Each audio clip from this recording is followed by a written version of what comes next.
श्री गणेशाय नमः। अथ श्री शिव महापुराण अथ पंचदशो अध्यायः।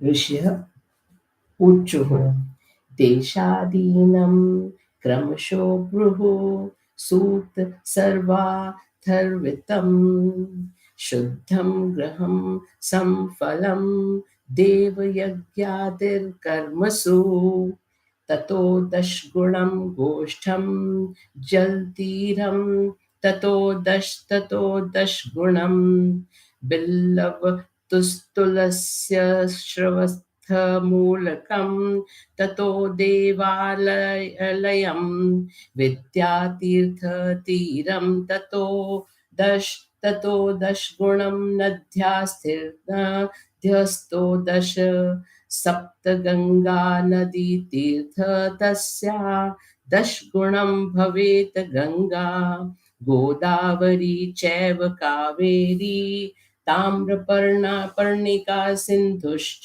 सरयू रेवा सप्तगंगा कीर्तिका ततो अबिद्धि तीरे दश च पर्वताग्रे ततो दश सर्वसम्मादधिकम्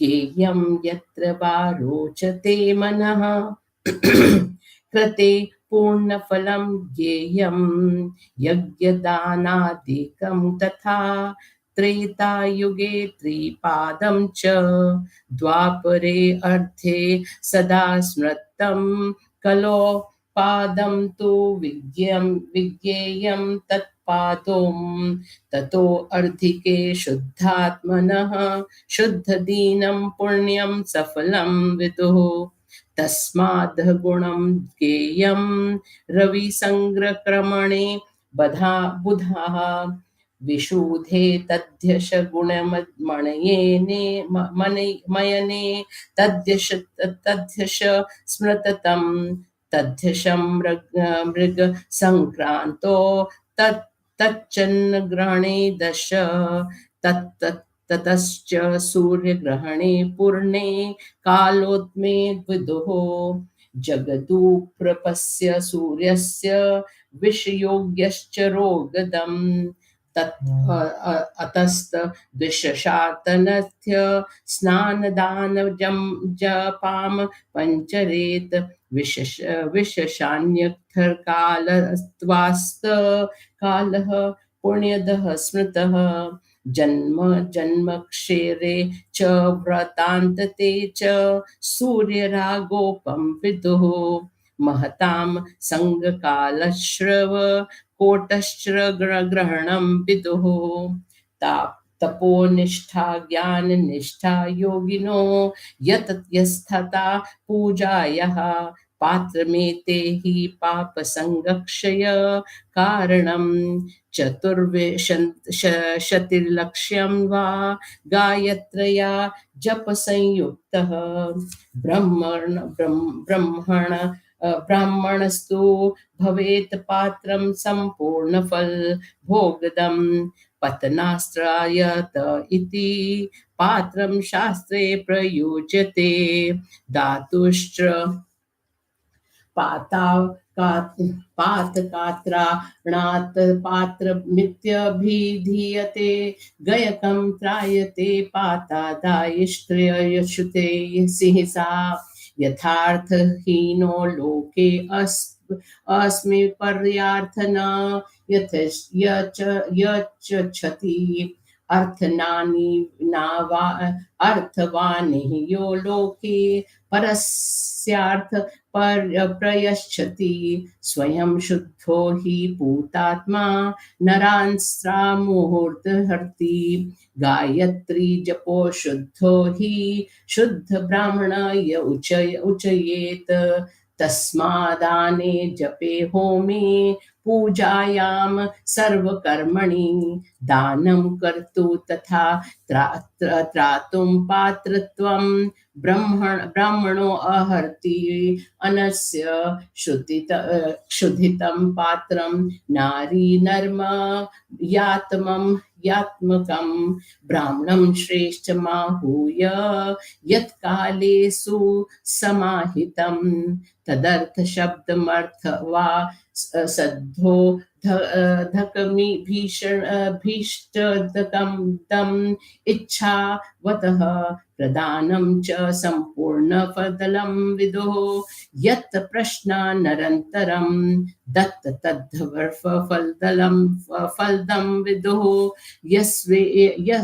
यतस्वेकाय दत्तं सत्यात् पाद फलदं विदुः जाति मात्रस्य विप्रस्य दीनवेत्रो जलधभाः दत्तमर्थ ही भोगाय भूलोर्के 10 वार्षिकं वेदयुक्तस्य विप्रस्य स्वर्गे हि 10 वार्षिकं गायत्री जपयुक्तस्य सत्यं हि 10 वार्षिकं विष्णु भक्तस्य विप्रस्य दत्तं वैकुंठं विदुः शिवभक्तस्य विप्रस्य दन्तं कैलासदं विदुः तत्तल्पो लोकोपापो लोक भोगार्थ सर्वेषां दानमिष्यते दशामङ्गनं विप्रस्य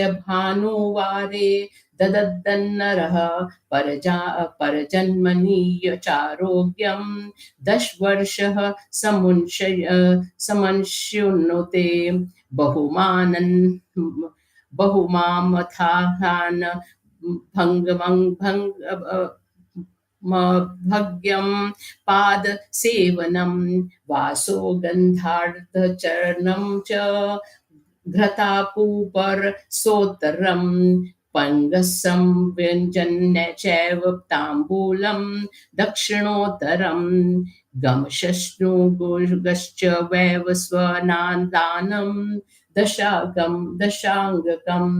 दशांगमन्नः विप्रभ्यो दशभ्यो वेदतरनः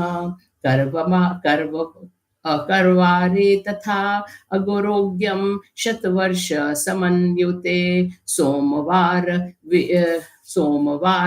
दिवारेषु तत्त्वाद्वार गुणे फलम् अन्नदानस्य विज्ञेयं भूलोके परजन्मनि असप्तस्वपि च वारेषु दशभ्यश्च दशाङ्गकम् अन्न तत् दत्त्वा शतं वर्षमारोग्यदिक्मन्वनुते एवं शतभ्यो विभक्ष्यो भानुवारे ददन्नरः सहस्रस्वमारोग्यं सर्वलोके समन्युनुते सहस्रेभ्यस्तथा दत्त्वा युक्तवर्ष समश्नुते एवं सामा दिवारेषु विज्ञेयं हि विपविश्यचता भानुवारे संग्रहाणा गायत्री पूतचेतसाम अन्नहं दत्त्वा सत्यलोके आरोग्यादि सुमेष्णुते आयुतानां तथा दत्त्वा विष्णुलोके समन्शुनुते अन्न तत्त्वा तु लक्षणां रुद्रलोके समन्युशुनुते बालानां ब्रह्मबुद्ध्यश्च बुद्ध्या हि देयं विद्यानिर्थिभिर्नरः यूनां च विष्णुबुद्धया हि पुत्रकामार्थिभिर्नरः वृद्धानां रुद्रबुद्ध्या हि देयं ज्ञानेर्थिभिरः बालस्त्री भारती बुद्ध्या बुद्धि कर्म नर्म मोतः लक्ष्मी बुद्ध्या युव स्त्रीषु भोग कर्मे नरोत्तमे बुद्धासु पार्वती बुद्धश्च देयमात्मार्थिभिर्मेनः शीलवृत्योच्छवृत्त्या च गुणदक्षिणायार्जितं शुद्धद्रव्यमिति प्राहुस्तस्रपूर्णफलदलं विद्युः ब्रह्म प्रतिगृहदादतं मध्यम द्रव्यमुच्यते कृषि वाणिज्यकोपेत धमं द्रव्यमुच्यते क्षणी याणां विषाम चैव शैर्यवाणिज्यका कीर्तिर्यत् तं उत्तम द्रव्यमित्याहुः शूद्राणां भद्रकार्जितं स्त्रीणां धर्मार्थिनां द्रव्यं पैर्थिकं भ्रतकं तथा गावादीनां द्वादशानां चैत्रादिषु यथाक्रमं सभ्यो वा पुण्यकाले दध्यादित समृद्धये गोभू तिलहिरण्या स्वस्त्यान् गुडानि च रौण्यं लवणपूर्णामण्यं कन्या द्वादशकं तथा गोदाना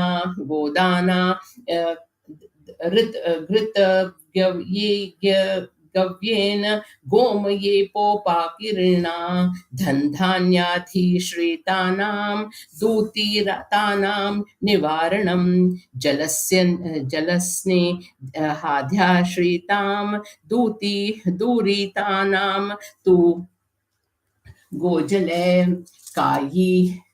कादित्राणां तु क्षीरदध्याजध्यो कैत्यथा तथा तेषां च पुष्टिश्च वेज्या हि विप्रश्चिता भूदानं तु प्रतिष्ठार्थहिमिह चामुत्र च द्विजः तिलदानं बलार्थ हि सदा मृत्युजं विदुः हिरण्यं चाठराद वेस्तु वृद्धं विर्दयं तथा आज्यं पुष्टिकरं विद्याद्वत्रमायुष्करं विदुः धान्यमन्न समृद्ध्यस्थ मधुराहार्दनं गुणं रौप्यं रेतो अभिवर्धय क्षणसार्थ तु लावण्यं सर्व समृद्धश्च कूष्माण्डं पुष्टदं विदुः प्राप्तिं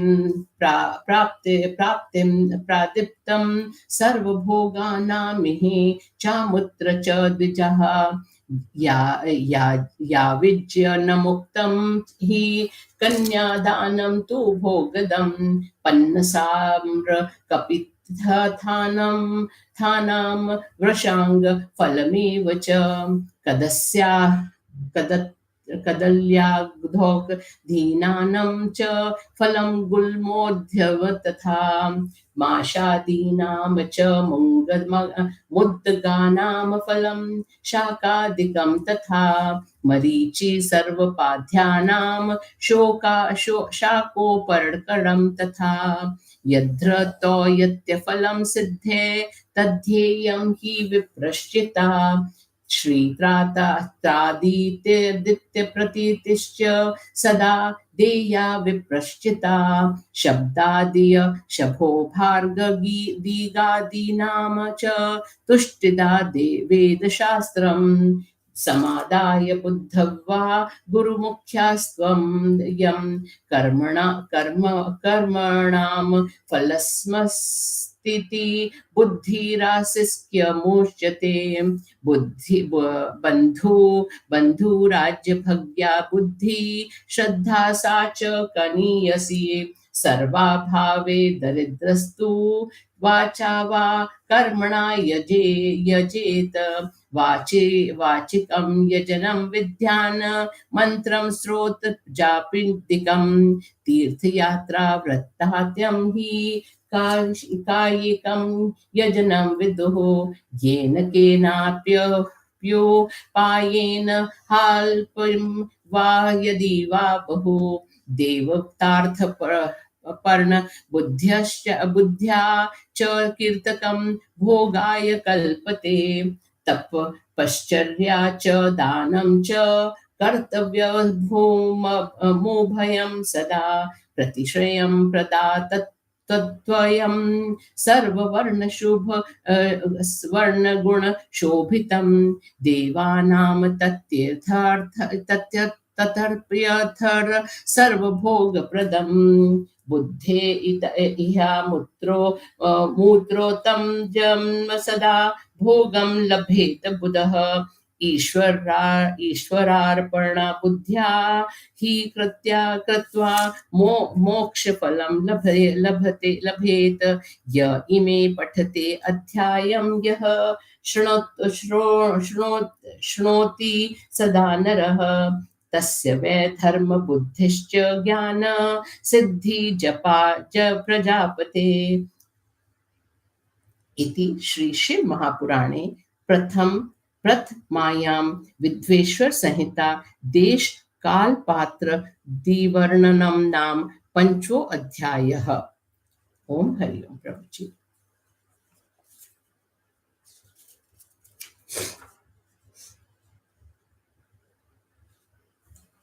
ऋषियों ने कहा, हे सूत जी, आप सब कुछ जानते हैं, अतः पूजा के योग्य देश तथा काल का क्रमशः वर्णन कीजिए। सूत जी ने कहा, देव यज्ञ आदि कर्मों में शुद्ध घर समान फल को देने वाला होता है। उससे 10 गुना गौशाला, उससे 10 गुना जलाशय का तट, उससे 10 गुना बेल, तुलसी अथवा पीपल के वृक्ष के नीचे, उससे भी 10 गुना देव मंदिर, उससे 10 गुना गुरु के घर पर, उससे 10 गुना नदी के तट पर, उससे 10 गुना तीरथ नदी के तट पर, उससे 10 गुना फल सप्त गंगा नदियों के तट पर, गंगा, गोदावरी, कावेरी, ताम्रपर्णी, सिंधु, सरयू तथा रेवा, ये 7 गंगाएं कही गई हैं। इनसे 10 गुना समुद्र तट पर, इससे भी 10 गुना पर्वत की चोटी पर सबसे अधिक अच्छा वह स्थान है और जहां मन एकाग्र हो जाए। सतयुग में यज्ञ दान आदि का पूर्ण फल मिलता था। त्रेता युग में तिहाई, द्वापर युग में आधा और कलयुग में चौथाई, कलयुग में अंतिम दिनों में उससे भी कम। शुद्ध आत्मा वाले व्यक्ति को शुद्ध दिन में किया हुआ पुण्य कर्म समान फल देने वाला होता है। उससे भी 10 गुना फल सूर्य संक्रांति के दिन मिलता है। मेष तथा तुला राशि के संक्रांति पर्व के दिन उससे 10 गुना सूर्य से उत्तरायण एवं दक्षिणायन होने के दिन उससे 10 गुना, अगहन की संक्रांति के दिन उससे 10 गुना और चंद्र ग्रहण के दिन उससे 10 गुना, उससे भी 10 गुना सूर्य ग्रहण के पुण्य काल में उत्तम समझना चाहिए, क्योंकि उस समय संसार रूपी सूर्य का विष योग प्राणियों के लिए रोग नारक होता है। इसलिए उस विषय की शांति के लिए स्नान, दान तथा तप करना चाहिए। विष शांति काल होने से उसे पुण्य काल माना जाता है। जन्म नक्षत्र तथा व्रत के अंत में ज्ञान का फल सूर्य ग्रहण के समान ही होता है। साधु पुरुषों का संघ काल करोड़ सूर्य ग्रहण के समान होता है। तपस्वी, ज्ञानी, योगी और यतिगण ये सभी पूजा के योग्य होते हैं। इनकी पूजा करने से पापों का विनाश होता है। अथवा जिस ब्राह्मण ने 24 लाख गायत्री का जाप किया हो, वह ब्राह्मण पूजा के योग्य है। उसकी पूजा करने से संपूर्ण सुखों की प्राप्ति होती है। गिरने से बचाने वाले का नाम शास्त्र में पात्र कहा गया है। पापों से दाता की रक्षा करने के कारण उसे पात्र कहा जाता है। गायक को नरक से गिरने से जो बचाती है उसे गायत्री कहते हैं। अर्थात जो सदैव गायत्री का जप करता है, गायत्री मंत्र उसकी रक्षा करता है। जिस प्रकार धनहीन पुरुष इस संसार में दूसरे को धन नहीं दे सकता और धनिक पुरुष दूसरे को धन दे सकता है, इसी प्रकार स्वयं शुद्ध पवित्र आत्मा वाला पुरुष ही दूसरों की रक्षा करने में समर्थ होता है। गायत्री का जप करने से शुद्ध हुआ ब्राह्मण ही शुद्ध कहा जाता है। इसलिए दान, होम तथा पूजा आदि कर्म में दान दे लेने तथा यजमान की रक्षा करने के लिए ब्राह्मण उचित पात्र है। अन्न देने का पात्र वही है जो भूखा हो, वह नर हो या नारी। जिस समय उत्तम ब्राह्मण को बुलाए उस समय सावधान होकर उसे दान दे। उसका शब्द और अर्थ ज्ञान का बोधक तथा मनोवांछित फल को देने वाला होता है। इच्छा वाले ब्राह्मण को दिया गया दान संपूर्ण फल को देता है। जो मांगने के बाद दिया जाता है उसका आधा फल होता है। जो सेवक को दिया जाता है उसका चतुर्थांश फल होता है। हे ब्राह्मणों, जिस ब्राह्मण का संपूर्ण परिवार दीन हो तो उसे दान देने में भूलोक में 10 वर्ष तक सुख भोग की प्राप्ति होती है। वेद पाठी ब्राह्मण जो दान देने में वह दाता स्वर्ग में 10 वर्षों तक सुख भोग प्राप्त करता है। जो ब्राह्मण गायत्री का जप करता है उसे दान देने से सत्यलोक में 10 वर्ष तक उसका फल मिलता है। और विष्णु भक्त ब्राह्मण के दान देने से दाता वैकुंठ लोक को प्राप्त करता है। शिव भक्त ब्राह्मण को दान देने से कैलाश की प्राप्ति होती है। उन लोगों के उपभोग के लिए दान दिया जाता है। जो दाता रविवार के दिन 10 ब्राह्मणों को दशांग युक्त अन्न का दान कराता है वह दूसरे जन्म में 10 वर्ष तक स्वस्थ रहता है। अत्यंत सम्मान करना, बुलाना, अभ्यंग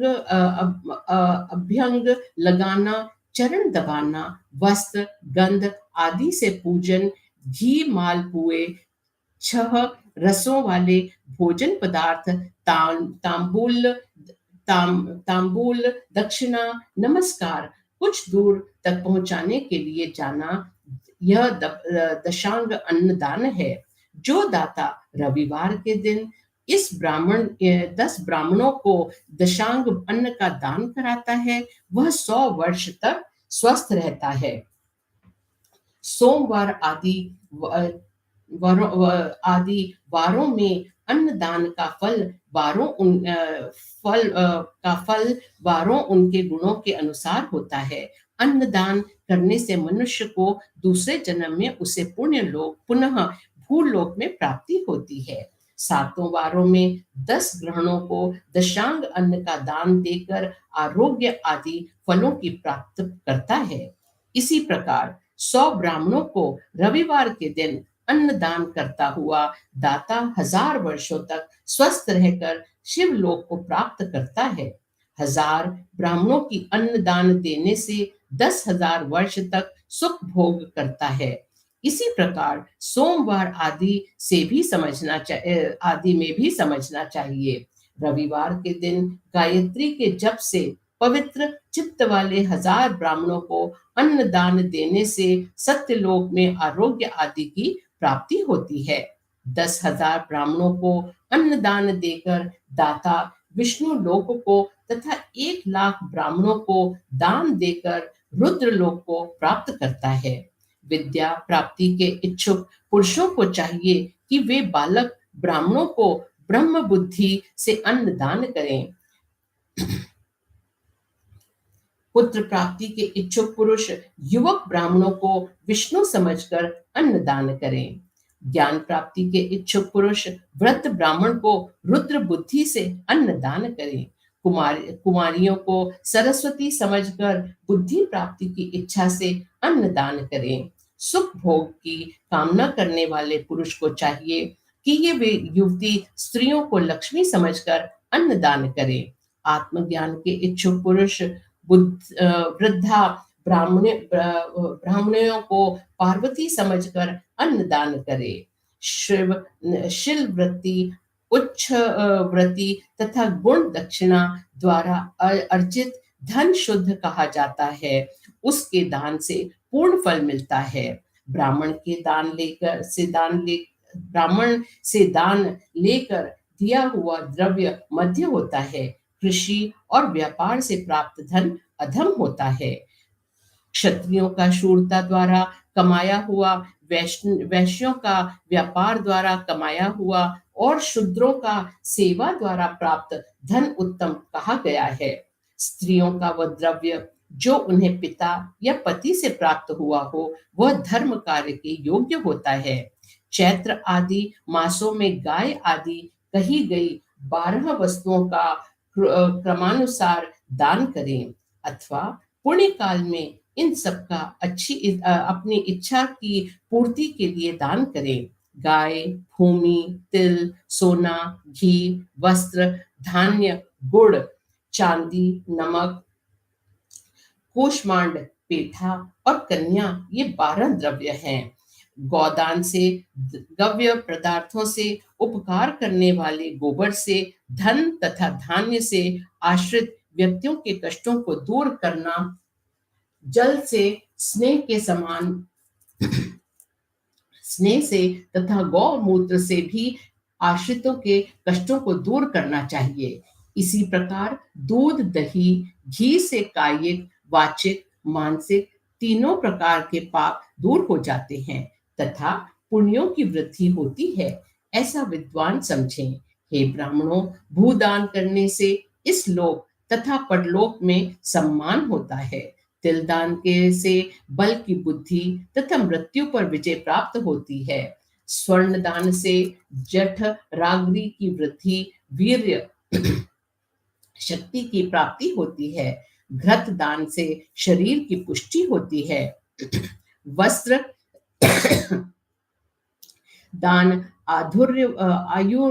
आयुवर्धक होता है। धान्य दान से ऐश्वर्य की वृद्धि, गुड़ दान से मधुर आहार की प्राप्ति, चांदी के दान से वीर्य की वृद्धि और नमक के दान से छह रसों की प्राप्ति होती है। हे ब्राह्मणों, सब प्रकार के ऐश्वर्य तथा पुष्टि को देने वाला कूष्मांड का दान कहा गया है तथा वो दोनों लोकों में सभी भोगों को देने वाला है। कन्यादान करने से जीवन पर्यंत सुख भोगों की प्राप्ति होती है।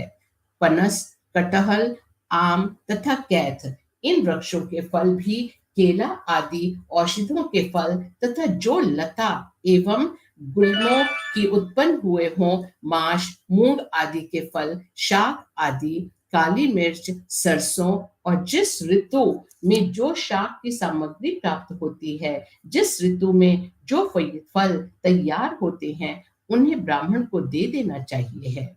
बुद्धिमान व्यक्ति को चाहिए कि वह क्षोत्र आदि इंद्रियों को तृप्त करने वाले पदार्थों को ब्राह्मण को दे। शब्द, स्पर्श आदि इस प्रकार की वस्तुओं से को देने से 10 दिशाओं से की प्रसन्नता होती है। देवादि ग्रंथों को लेकर स्वयं गुरुमुख से उनका ज्ञान प्राप्त कर कर्मों का फल अवश्य प्राप्त होता है। इसे आस्तिक बुद्धि कहते हैं। बंधु बांधवों के भय से या राजा के भय से उत्पन्न आस्तिक बुद्धि उत्तम बुद्धि से कुछ कम मानी जाती है। दरिद्र पुरुष उपर्युक्त सभी द्रव्यों के अभाव में अपनी वाणी तथा अपने सत्कर्मों से भगवान की पूजा करें।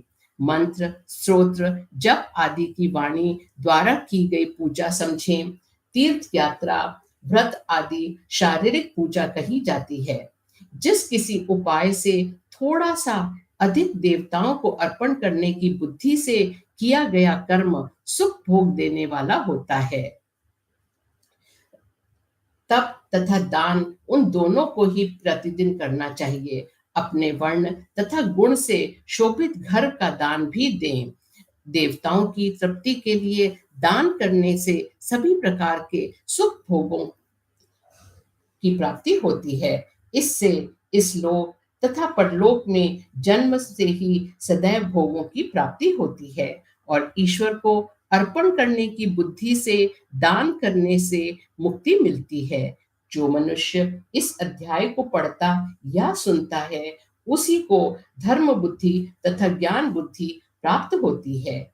इस प्रकार परम परम माहेश्वर पंडित तारादत्त त्रिपाठी के पुत्र डॉक्टर ब्रह्मानंद त्रिपाठी द्वारा रचित शिवाटिका, टिप्पणी आदि से सम्मिलित शिव महापुराण में देश काल पात्रादि वर्णन नामक 15वां अध्याय समाप्त। ओम हरिओम। ओम नमः शिवाय। शिवजी सदा सहाय। ओम नमः शिवाय। गुरुजी सदा सहाय। शुक्राना मिलित।